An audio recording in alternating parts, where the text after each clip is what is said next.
একাদশ শ্রেণীর প্রিয় ছাত্রছাত্রীরা, আজকে আমি তোমাদের কাছে বর্তমান সেমিস্টার পদ্ধতিতে ফিজিক্সের প্রশ্ন কেমন হবে সেই সম্পর্কে একটু আলোকপাত করব।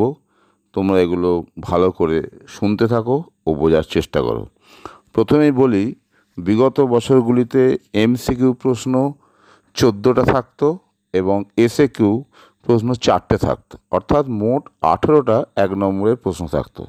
কিন্তু নতুন যে সিলেবাস প্যাটার্ন, তাতে সেমিস্টার 1-এ 35টা প্রশ্ন থাকবে এবং এই 35টা প্রশ্ন শুধুমাত্র কিন্তু এমসিকিউ হবে না। এক্ষেত্রে এমসিকিউ অর্থাৎ বহু বিকল্প ভিত্তিক প্রশ্ন বা মাল্টিপল চয়েস প্রশ্ন থাকবে। তেমনি নতুন যে জিনিসগুলো যুক্ত হয়েছে, যেমন ধরো বিবৃতি, কারণধর্মী অর্থাৎ অ্যাসারশন, রিজনিং টাইপ প্রশ্ন থাকবে, স্তম্ভ মেলাও, কলম ম্যাচিং এরকম প্রশ্ন থাকবে, সত্য মিথ্যা নির্বাচন অর্থাৎ ট্রু ফলস টাইপ কোশ্চেন থাকবে। একইভাবে আরও যে ধরনের প্রশ্নগুলো থাকতে পারে সেগুলো হচ্ছে অনুচ্ছেদ ভিত্তিক প্রশ্ন অর্থাৎ কেস বেসড প্রশ্ন এবং চিত্রভিত্তিক প্রশ্নগুলো অর্থাৎ ডায়াগ্রাম বেসড প্রশ্ন বা গ্রাফিক্যাল প্রশ্ন।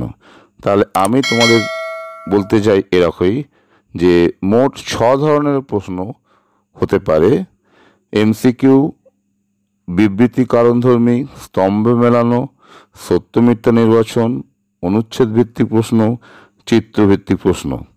আবার এমসিকিউ এর মধ্যে শূন্যস্থানও থাকতে পারে। আমি প্রত্যেক যে 6 ধরনের প্রশ্ন নিয়ে মোটামুটি আলোকপাত করলাম, কীরকম ধরনের প্রশ্ন এই 6 ধরনের মধ্যে হতে পারে তার কিছু স্যাম্পল প্রশ্ন তোমাদের দেখাবার চেষ্টা করছি।